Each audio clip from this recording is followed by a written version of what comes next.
بس الرساله الاخيره بالذات لاولادي طلبه الثانويه العامه، الجرامر اللي تدرسه حاول تطبقه. مستر، حبيبي يا سلم، في ناس كتير يا مستر بتقول ان الجرامر مهم وناس بتقول الجرامر مش مهم. طيب خلينا نتكلم بقى ايه، بتتكلم على طلبه ثانويه عامه ونتكلم عموما. لو بتتكلم على طلبه ثانويه عامه، الجرامر خلينا نتكلم بشكل عملي. السؤال المباشر على الجرامر هم كام سؤال كده محدودين، صح؟ يعني هم كام سؤال محدودين، هنعدهم هنلاقيهم 4-5 اسئله بتاع اللي هم اللي هو ده سؤال جرامر. فلو جينا نشوفهم بيمثلوا كام درجه هتلاقيها درجات قليله. فيقوم الناس تنخدع يقول لك خلاص يبقى احنا هنقعد بقى نهري نفسنا الهريه دي كلها عشان الكام جمله دول. ده تفكير مش سليم. قول لي ليه؟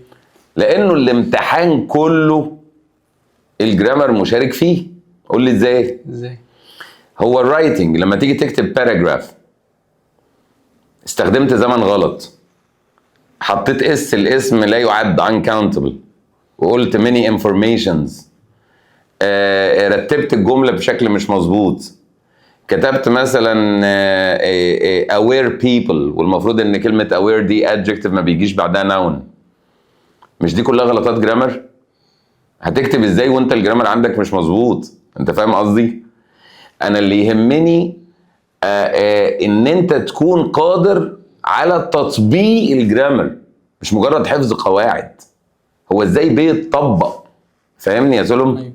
سؤال الترانسليشن او الترجمه مش ممكن تبقى الغلطه اللي فيه اصلا غلطه جرامر. هو بيجيب له جمله يا اسلام ويختار الترجمه المظبوطه من 4، فممكن يكون اصلا الغلطه غلطه جرامر، حاجه مش مظبوطه في الجرامر، حاجه اسمها وورد اوردر مثلا، ترتيب الترتيب مش مظبوط، الفاعل جاي الاول وبعدين الفعل او حاجه زي كده. ادي سؤال الترجمه، ادي سؤال الرايتنج.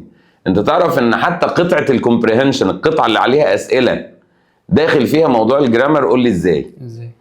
ممكن يحط لك تركيبه ويقول مثلا ايه، he wishes he had enough money.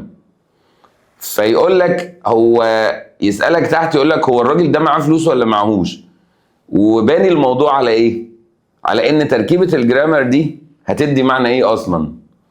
اما يقول لك مثلا he couldn't have attended وحاطط لك الاستراكشر ده والتركيبة الجرامر دي جوه القطعة، ويسألك تحت هو كده حضر ولا ما حضرش. فاهم الفكرة؟ يعني حتى في قطعة الكومبريهنشن داخل فيها موضوع الجرامر، موضوع التركيبة نفسها.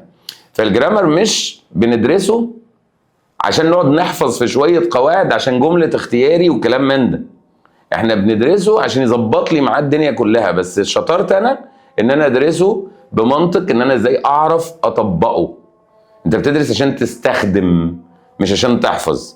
طب بالنسبة لدارسي اللغة عموما، في مدرسة في تطرفين، يعني في اكستريمزم. فكره ان هو ايه، ناس بتهمشه تمام ويقول لك ملوش اي 30 لازمه. في حاجه اسمها الكوميونيكاتيف ابروتش، او اللي هو بدرس اللغه عشان التواصل بس. فعشان التواصل انا مش محتاج ان انا ايه، اقعد اعرف ان ده اسمه بريزنت سيمبل وده اسمه بريزنت بيرفكت وكلام من ده ما يلزمنيش. فبيهمشوه تماما تماما تماما. وفي مدرسه ثانيه هو الموضوع بالنسبه لهم كله اللي هي بطريقه في الميثودولوجي اسمها جرامر ترانسليشن وبتاع حاجات زي كده، ان هو الموضوع كله جرامر وبعلم عن طريق الجرامر وحاجات زي كده. والحقيقه ان في وسطيه. المهم ان انا افهم ايه الكور بتاع الجرامر، ايه فكرته، ايه الكونسبت بتاعه. فالجرامر ده فورم ومينينج. الفورم ده عند الاجانب هيدي المعنى ده. لو قلت I used to go، دي التركيبه دي الاستراكشر ده هيبقى عندهم ان انا كنت بعمل الحاجه دي ودلوقتي بطلتها، فانا اخده عشان استخدمه. هي دي القضيه. الحاجه الثانيه، انت بتدرس اللغه ليه؟ لو انت بتدرسه عشان تتكلم وخلاص ممكن اقعد احفظك في جمل وعبارات وخلصت. طب لو بتدرسه عشان بحث علمي يبقى انت لازم تذاكر النحو لازم تعرف النحو، لان الراجل هيرجع لك البحث عشان في خطأ لغوي، في غلطه لغويه. طولت عليك، بس الرساله الاخيره بالذات لاولادي طلبه الثانويه العامه، الجرامر اللي تدرسه حاول تطبقه وتختار الزمن المظبوط وانت بتعمل الباراجراف وتدقق في غلطات الجرامر، وتاخد الجرامر بشكل تطبيقي وعملي، مش حفظ معادلات والكلمه دي بيجي قبلها ايه وبعدها ايه والزمن ده ايه الكلمات الداله عليه والكلام ده. دي طريقة غير مجدية بالمرة، خاصة في ترند الامتحانات الحديثة اللي هو بيركز على الفهم وليس الحفظ، وعلى منتجات ونواتج التعلم اكتر من ان انت عاملها معادلة لقاعدة مش عارف ايه كذا زائد كذا زائد كذا بقى اتحولت لكيمياء ورياضيات. طولت عليك يا سلم، شكرا.